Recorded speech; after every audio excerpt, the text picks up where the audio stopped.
Peace FM 104.3. Who to me take? Open imagine.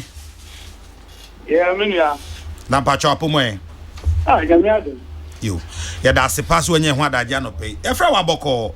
Na nsan ntem wo ba bi na mo de betu dwa se tutak fo Marco strike. Mpacho etisen. Very time no, mama for okunya su che.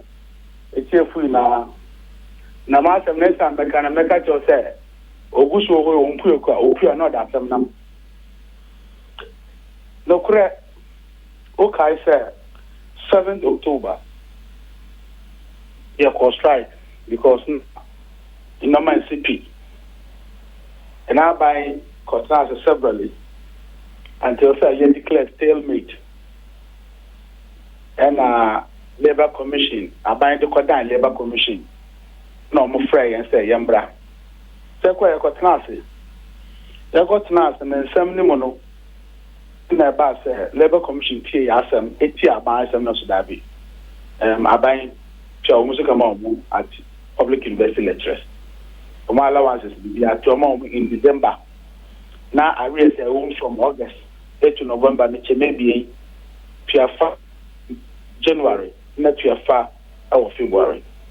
They were not until I doubt really, you know, as I said, Abambeko, none there was only piano, why October, really. November, the whole of November, they're trying. They need the achieve. So up to 10th December, and Sana, you letter be from controller. Peace FM. Minister of Finance, had the letter about say, Omuntia, that's the instruction. We call it warrant. Now, Omuntia, that's MIA.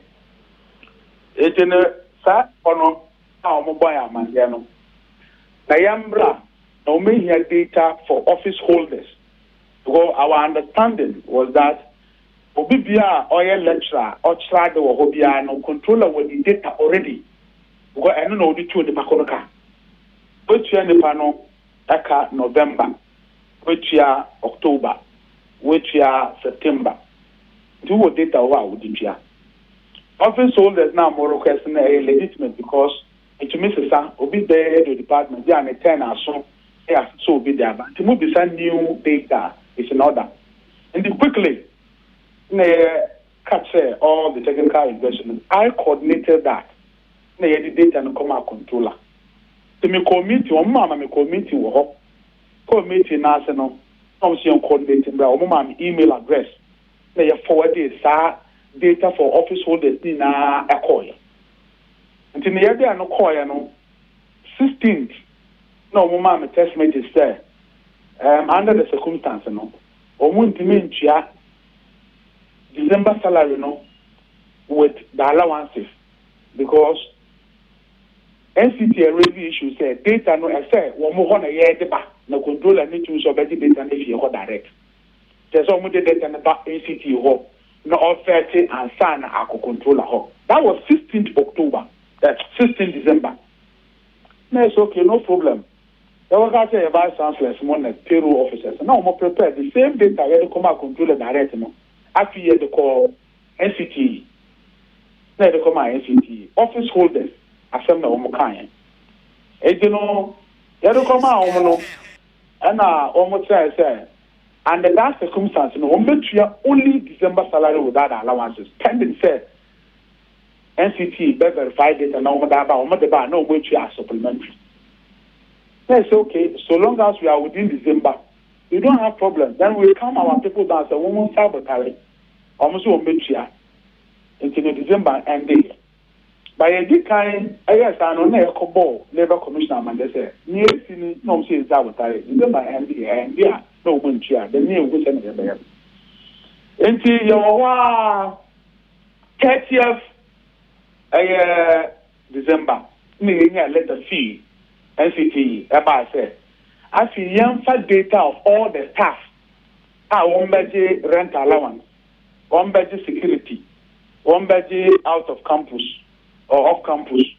Now, electricity subsidy, young for who they can grab you. Yes, data ben would do chaka. Time I would tell me 25 Ghana cedis as rent allowance no. Data ben na would do chia. Time I would chia me off campus no. Data ben na would do chia. And the chia aketua labor share say mun chia no.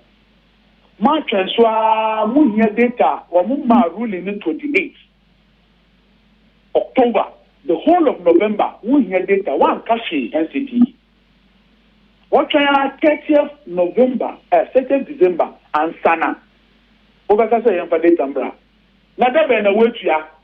I want to some no. Oh, may I some no. I see. And he say no, si kana more can one some no ye. Marketiano, any the enkese ye de Emma Chichen your university no difference at them patronesa. Yes. What I say. And you know, let's be a NCT, Yaba. Sure, bra. And the current I want to say, a summer, a was here, or monthful in the minister.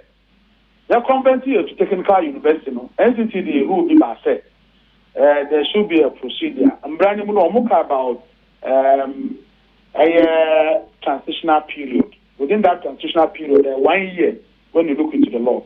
Within that period, the normal processes to get a full-fledged at the end of the 1 year. As I see from September 2016 up to September 2017. Sadiano, Uncle Ye, the review issue, sir, 1 year no problem. They declare strike and sana, one more area, Sadiano, no, it's okay, or would they be full every year staff audit. If you want to start for the tunnel, or would downgrade and crop in the brain. They just look on the face value of your certificate, so won't qualify, who goes school, how won't qualify, who goes school will go, won't qualify, who goes school, how won't qualify. No, you can't just do that. You have no locus to look on the face value of somebody. Over there, won't qualify. You know, young man now, Abambrano, or when the young institutional, or mutiny, a share no matter evaluate, say, where's certificate, say, where's certificate, no more now. There are no more trials and no more tasks, no more call now. And they are called now, over 90% of the people are almost share face value, can say, won't qualify me now. Now said they are qualified. Already not what downgraded or from associate professor to assistant lecturer, senior lecturer to assistant lecturer, lecturer to assistant lecturer. What downgraded or more, any do so base pay. You will be a senior lecturer PhD. Now we're reducing the base pay to lecturer PhD. Now I'm going to be a 2,000, 3,000, not 4,001. I'm on the 3,294. Obi Obi, I get 3,008. Now I'm on 2,900 and something. We're reducing the base pay. You could almost say, make your conversion different. Nice, Dabi. Situations of this nature, you grandfather them. Some of now official, Omunia, we know, over grandfather or grandfather and I say, Obama, wait to know my name. Who reducing the base pay? Or did the base pay note in the night, uncorrected whatever it is. Or we are working in name. Or my end is out. Base pay now, who reduce here? I go for a clause with the conversion difference so that what's net will lose. But there are other things that are tied to the base pay apart from SNET. Tita, Obulusu. A month for ya upgrade or ya clear or monosono. For to baby, I know one not you or Mukaswa, Akwaya Manso. You see, the speed with which you downgraded the people, and our speed now already downgraded a month for ever assistant lecturers, a two or pay so, a calculation, Hununa, accountant cry, no. That speed na ya clear or one, transform a couture, let your music or mamma. No problem, me na no, and you took only the me na no. And no, never man soon, and I deba. And the entity, and there I say, or Tina say, or Muka say, no matter what I say, and now I'm the letter to 4 to Amadaba. Now, your mouth for back, or my papa, or my papa. It's no young Cassania or my church or no. And there is a rule to Amuka. Also, when you data, you submit data. Put you biaka. That's from Jembra. And in the kind of young classroom.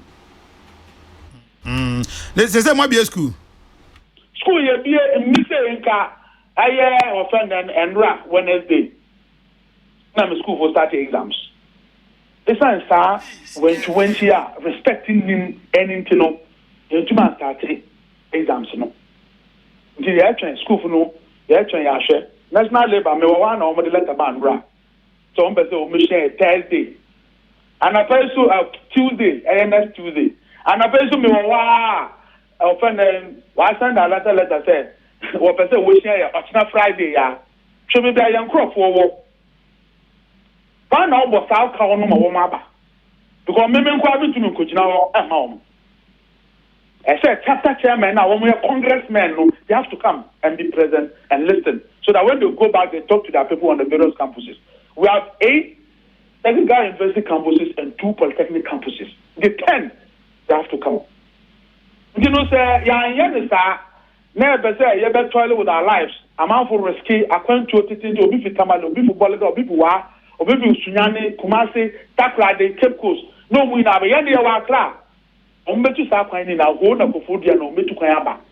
Are we not thinking about the risks involved in their traveling and have mercy on people's fathers and people's husbands and people's children? And Pacho you be this argument papa ama o mine no say person e konkan na yakọ obeni Pacho me Pacho enti say difference na mo hwehwe no every period ben ebeka period ben Pacho buy no bra see let's know the buy no I say we tia ya ka I say we tia ma me kan say ba control say we tia university for na no kra wo we e ba ko de bia me ka obekumi akumi because me wuso am ni say me kan no kra ni wu ye tie research and book allowance a wo mu tia man ye for 2018-2019 academic year no sa research and book allowance no yama obia 500 Ghana for research allowance and $1,500 for book allowance. The college Awo University, omuma additional 500 Ghana for research allowance. Yeah, what technical university yenya. So discrimination, you know, you woman you tag a quatnasi. They decided say, non-basic salary allowance. January ya, the back out pay who. Yeah, no, you want to take a guy university, no. Young count is that parent still prestige? Yeah, catch on say, look, Mama Yansmas may a roadmap. University for her. Say your job say na bambe to metria. At this point in time, Momo was saying. Now this is a roadmap I'm going to do her. It's no kakra. I buy this cases here. Ye nipa your man for your better say. Into no say ni yentu at this time. Into no kwa kodu say no. Na mo no ma ba be yete. Na yeko. But what that dying? Who see yen? Now be say ye mwe ya no a bra enye fe. Me pacho ye nya ne ntia so se nka ochena mo ne NLC e wo nhyiamudie bi se be ya nsem no mo betimi resolve differences na aka ni nyina mo be ko NLC bi akase aban frey o bebia NLC dey ye be ko because wo mu rule ye na say ka aban di so wutie former executive secretary Bawa o ka say nka NLC nko court ko enforce o mu rule no ya be ko na wunim and there are conflicting invitations. Invitation minya and ra. Let an okuta me wa hafia me no ka say.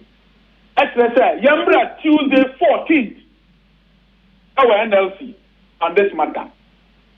And I'm saying na pay na me present Sunday me. What's up? Say one man so the letter for fraba.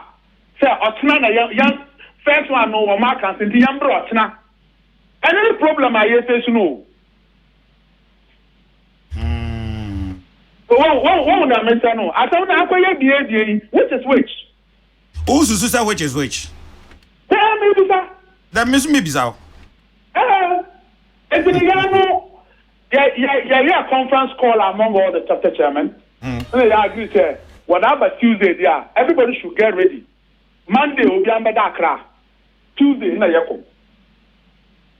That's what we agreed on as at yesterday evening. Tuesday at Ebe. But Tuesday at Ebe, won't. What day? Tuesday at Ebe. 14th, you know. Never let anyone. All right. Tuesday dia wa so na ye wa tweyem na o mo de fufura aba say o tina yala yambra bra yentumi enye sa ko yakofunu fi bebe titi na woba